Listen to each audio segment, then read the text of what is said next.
Telur mentah mengalir dari leher ke pusar gadis ini. Suaminya menelannya. Ini adalah tradisi malam pertama di Vietnam.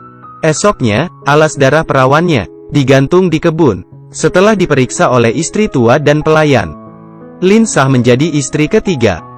Lin masih sangat kecil, bahkan usianya sebaya dengan anak suaminya. Tatapan Lin terlihat penuh kesedihan dan ketidakberdayaan. Pesta pernikahannya meriah dan dihadiri banyak tamu. Tapi, Lin kesepian, dan cuma bisa diam. Dia terpaksa menerima nasibnya. Karena satu-satunya alasan suaminya menikahinya, adalah demi melahirkan seorang putra. Keperawanan dan melahirkan seorang putra, adalah segalanya bagi seorang gadis. Harga diri dan privasi tidaklah penting. Setelah mengamati beberapa hari, Lin akhirnya mengenal hubungan anggota keluarga barunya. Selain ayah mertuanya yang sudah uzur dan suaminya, istri pertamalah yang paling berkuasa. Karena ia punya satu putra. Dia adalah calon pewaris satu-satunya di keluarga ini. Jadi, istri pertama sangat disegani. Istri kedua tidak begitu beruntung. Meski melahirkan 3 anak, tapi semuanya perempuan. Jadi, istri kedua tidak terlalu dianggap. Meski masih canggung berbaur, tapi Lin tahu dia harus melahirkan seorang putra. Bagi Lin dan keluarganya, ini adalah misi terpenting. 2 istri tua ternyata sangat baik. Mereka mengajari Lin cara menyenangkan suaminya. Istri kedua mulai beraksi. Hanya dengan kipas, ia tampak sangat menggoda. Lin tertawa malu. Istri kedua hebat sekali. Malamnya, suaminya menyuruh Lin berlutut dan merangkak ke arahnya. Meski kaget, Lin berusaha keras untuk menggodanya. Ia menunjukkan ekspresi terseksinya dan mulai merangkak. Demi bertahan hidup, ia harus menurut. Lin paling suka main dengan anak-anak istri kedua. Mereka sering berbagi makanan dan mainan. Hari ini, anak sulung istri kedua menstruasi. Istri kedua segera membersihkannya dan mengganti celananya. Mereka langsung pulang. Lin dan si bungsu mengikuti di belakang. Si bungsu memetik bunga liar, lalu memberitahu Lin, jangan menyentuh bunga kuning itu, karena beracun. Lin diam saja, tapi ia mengingat bentuk bunga itu. Lin yang masih remaja menjadi istri favorit. Tak lama, ia pun hamil. Ayah mertua mengelus perutnya. Ia bilang, sekarang aku tahu, kenapa anakku menyukaimu. Adegan ini dilihat istri pertama. Ia cemburu, karena ia sudah tua. Sementara Lin cantik dan segar. Kalau Lin melahirkan anak lelaki, kedudukannya pasti akan tergeser. Penyakit cemburu wanita mulai menjangkiti. Kedua anak istri kedua membuang muntahan Lin.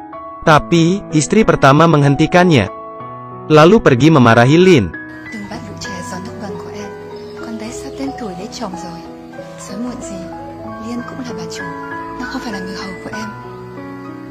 Lin yang masih lugu, merangkak seperti anjing.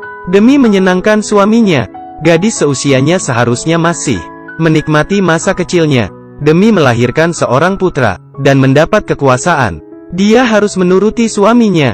Di suatu malam, Lin pergi ke toilet, tapi ia mendengar suara di depan. Ia mengintip celah dinding bambu, dan melihat seorang wanita membawa lentera. Ia penasaran dan membuntutinya, sampai ke dalam hutan. Ia terpana melihat adegan panas di depannya. Ternyata istri kedua dan putra istri pertama sedang memadu cinta. Lin berusaha tenang, dan kembali ke kamarnya. Ia berbaring di sebelah suaminya, tanpa berkata apa-apa. Ternyata, banyak skandal di sini. Pelayan wanita dan penjaga rumah menjalin cinta. Saat ketahuan, pelayan wanita sudah hamil besar. Ia dipaksa ke kuil dan menjadi biksu. Ia selamanya dikurung di kuil. Sementara penjaga cuma dicambuk, dan bisa melanjutkan pekerjaannya. Lin berharap, ia mengandung anak laki-laki, supaya tidak diperlakukan semena-mena. Tapi, ternyata, istri pertama juga hamil. Perhatian suaminya teralih. Entah kenapa Lin merasa terancam. Ia memohon di depan patung Buddha. Lin tidak tahu, anak lelaki juga punya masa-masa labil. Tuan muda anak istri pertama juga sudah akil balik. Tapi, ia menentang dijodohkan dengan wanita yang belum ia kenal. Bahkan ia mengancam akan bunuh diri dengan pisau. Meski begitu, ia tidak dapat mengubah keputusan orang tuanya. Ia menangis di pelukan istri pertama. Istri pertama menenangkannya.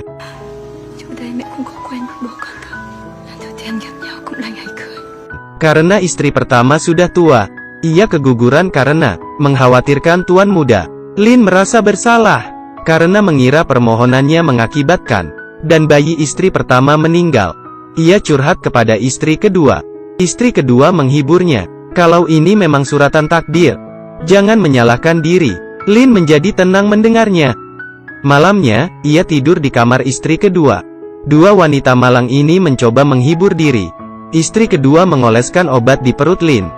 Jangan lupa perawatan. Di malam pengantin, di tengah lampu temaram, gadis ini melepas sabuknya. Tapi, suaminya menghentikannya. Esoknya, ia dikembalikan ke rumah ibunya. Gadis ini masih perawan. Suami Lin mau mengembalikan mas kawin 3 kali lipat dan membiarkannya menikah lagi. Tapi, ayahnya menolaknya dan merasa gadis ini adalah aib. Ia membuang putrinya dan menolak mas kawinnya. Dia cuma bisa menangis. Sampai mati pun ia tidak tahu ia salah apa. Ia memang tak bersalah. Yang salah adalah lahir di zaman itu. Tak lama, ketuban Lin pecah. Proses persalinan Lin sangat susah. Ia kesakitan sampai pingsan. Untung saja istri pertama membantu. Dengan pisau panas, ia mengembalikan Lin dari alam kematian. Lin sangat kecewa karena anaknya perempuan. Ia menggendong anaknya dengan sedih dan merasa tidak berdaya saat melihat jenazah istri tuan muda yang bunuh diri. Bekas jeratan di lehernya membuat Lin takut kalau putrinya akan bernasib sama. Lin kehilangan harapan hidup. Ia menjaga anaknya seharian. Di suatu malam, ia pergi melihat jenazah istri tuan muda. Ia masih kecil dan lugu, tapi mati sia-sia. Lin meratapi kematiannya. Esoknya, jenazah istri tua muda dibawa ke gua gelap dan ditenggelamkan di sana. Hidup wanita akan berakhir tragis. Lin membawa anaknya ke pinggir sungai. Anaknya terus menangis. Lin segera menyusuinya, tapi ASINya tidak keluar. Lin menangis melihat anaknya menangis. Ia menatap bunga kuning di sebelahnya, lalu menatap bayinya. Ia memetik bunga itu dan meletakkannya di pipi anaknya. Sementara itu, si bungsu menggunting rambutnya dan membuangnya ke sungai. Ia menggunakan cara ini untuk menentang masyarakat yang tidak adil. Film pun usai. Kita tidak tahu apakah Lin meracuni anaknya dengan bunga kuning. Di keluarga feodal tradisional yang mengutamakan pria, nasib wanita yang malang menjadi topik film. Pegunungan hijau dan air yang jernih melambangkan kehidupan yang harmonis. Tapi, wanita hidup dalam tekanan seumur hidupnya.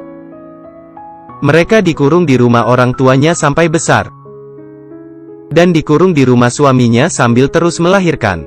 Di akhir hidupnya, mereka baru sadar, menurut atau membantah, ujungnya tetap kematian. Untung saja ada yang berusaha mengubah nasib. Kalau kita tidak menyerah, dunia pasti akan berubah.